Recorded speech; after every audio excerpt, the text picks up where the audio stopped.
if you take any four metro cities, right, in India, like Bangalore, Hyderabad, Mumbai, Delhi, Chennai, I think that's enough to have a business. I see that you're also contributing to the community by helping other entrepreneurs or helping others with their careers and stuff. 10 years back or 20 years back, if people knew one programming language, they could easily enter on doors of any good companies. Now, people is not really worried about how much technology you know, but what is your personal story? What's your personal brand? So that's where we are helping early stage people in the corporate career at how to build a story. Everyone wants to be an entrepreneur. No one wants to do a job. People are a lot motivated to start their own business.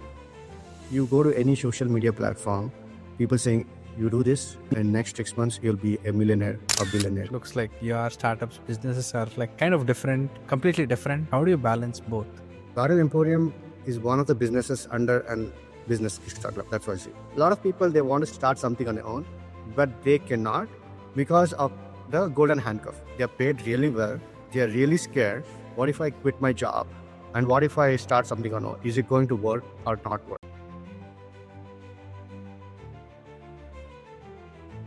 Hi everyone, welcome back to our podcast, Everything Product. In this podcast, we talk about different product management concepts, latest technology insights, and we also host a wide variety of industry leaders shaping up the technology space.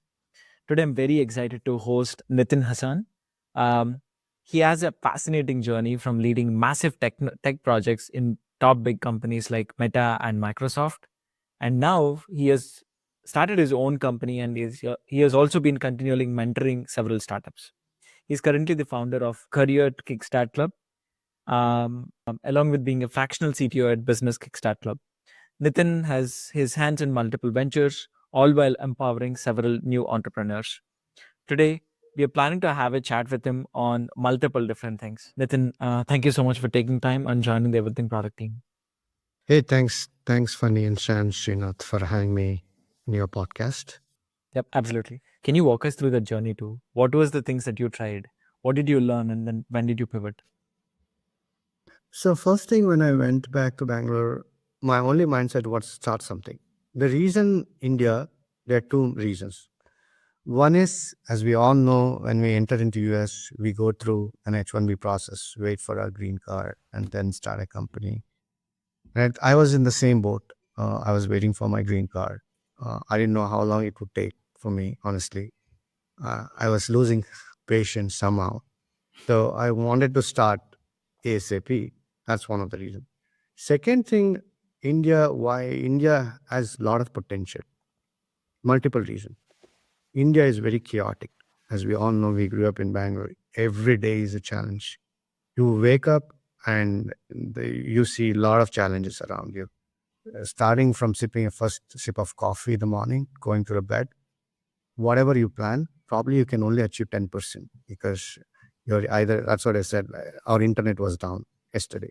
And whatever I had planned, everything I couldn't execute yesterday. But with that chaos, with that problem, I see an opportunity. Because ultimately, what is business? Business is solving a problem. In the US, in a way, a lot of things are streamlined, right? You can plan your vacation, plan your things years in advance. Because in the US, I know where I will be going, which vacation I'll be going for, not this Christmas, but next Christmas. It's already booked for me. I know where I'll be traveling, where I'll be living.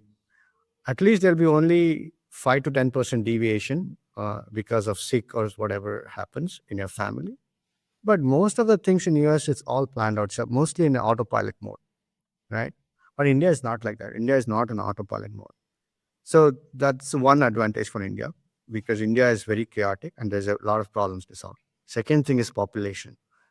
Population, like India is what, second largest populated country in the world after China? Or I don't know if India beat China on that one. Even if it's the second, density-wise, India is first highest. Yep.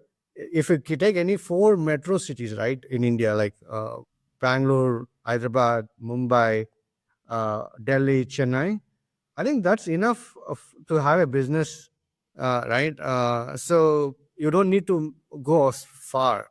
So and that's where I see a lot of potential in India because it's people, And that's the second thing. And actually, in India, to be honest, last 10 years, the secondary income or disposable income has risen in India. So people's spending power has increased. So that's the third factor.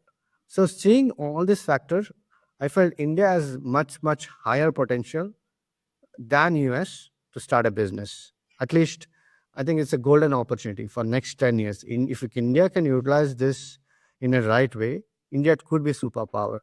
And it's just riding the wave for us, right? In the right way, right direction, because we have an experience. We have seen US.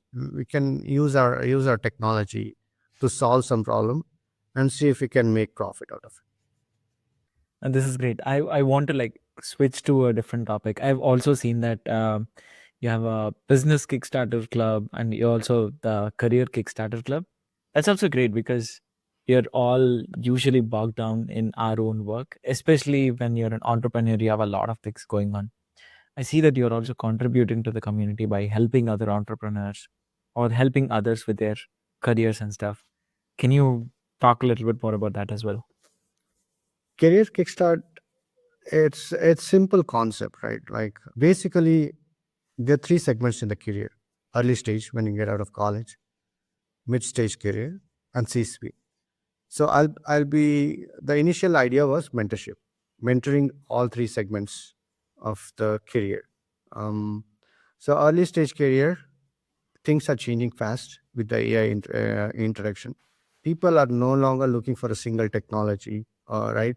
Because I remember 10 years back or 20 years back, if people knew one programming language, they could easily enter on doors of any good companies. But now people is not really worried about how much technology you know, but what is your personal story? What's your personal brand? Right? That storytelling, that's what we are teaching people. How do you tell your story or how do you brand yourself? And that's where I think, because you can put a lot of things on a resume, but unless you have your right story to tell to the corporate, I don't think you get hired. So that's where we are helping early stage people in the corporate career at how to build a story.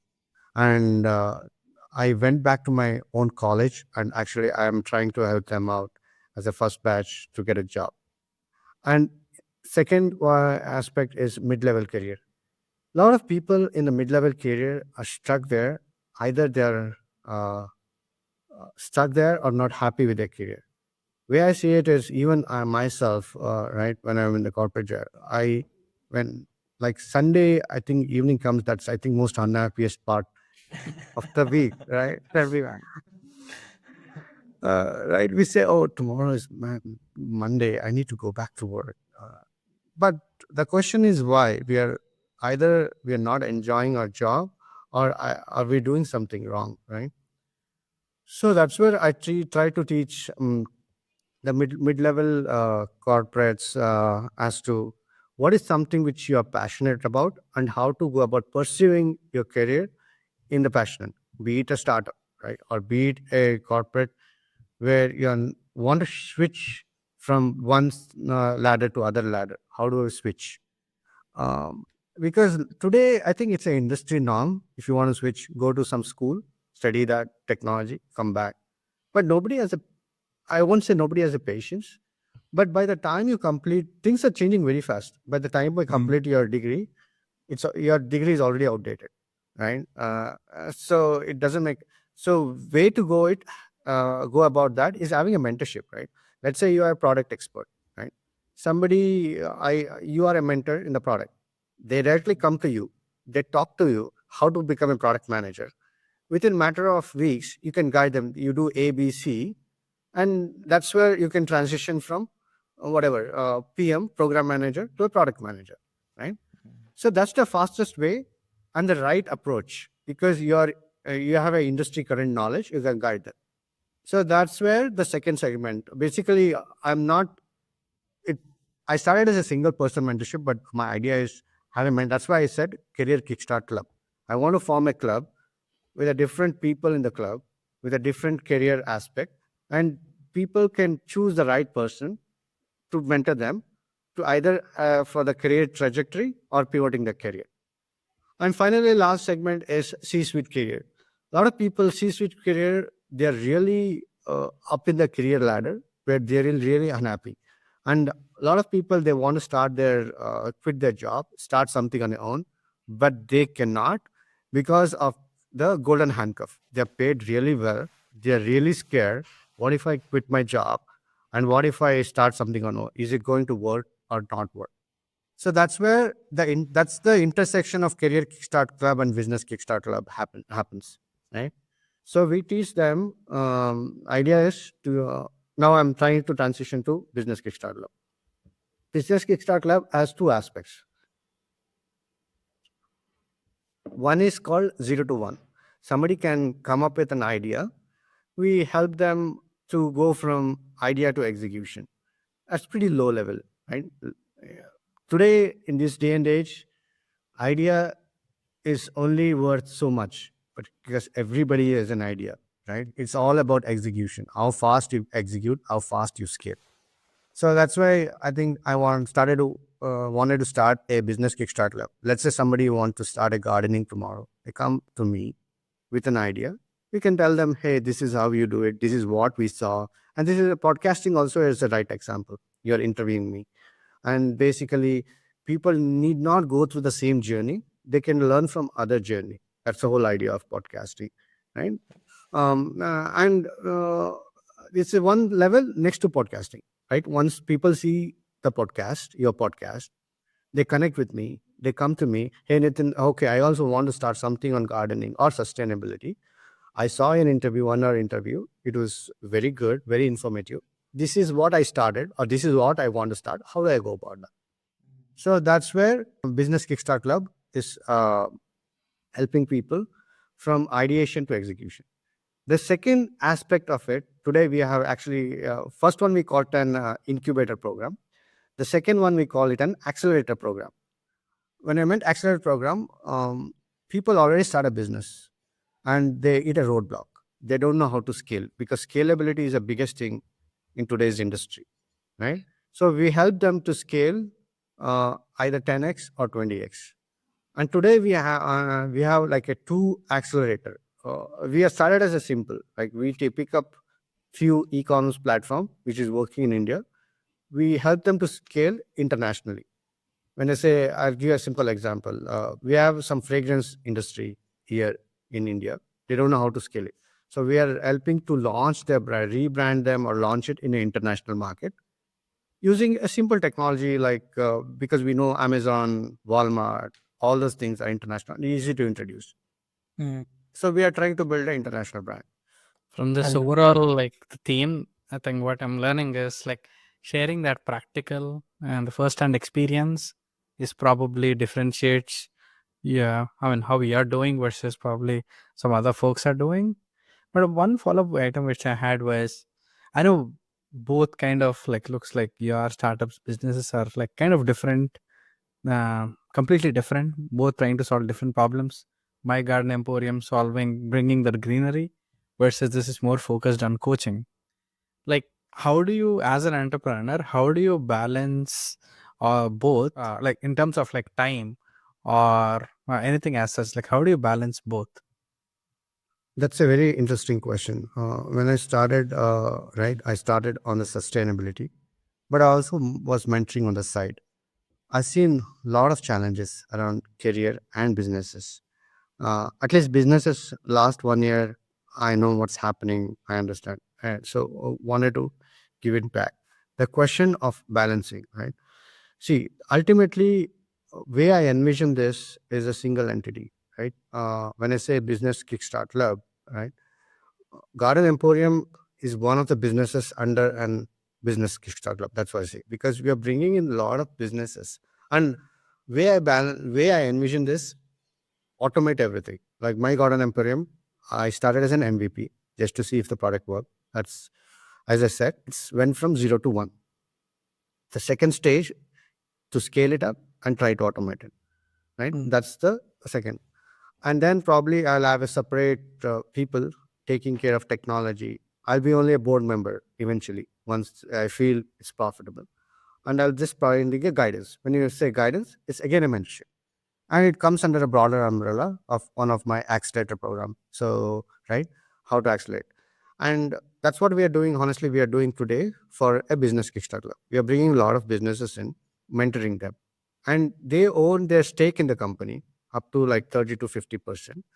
And our stake is only mentoring them, and we'll try to take some percentage of profit for mentoring them. That's the whole idea.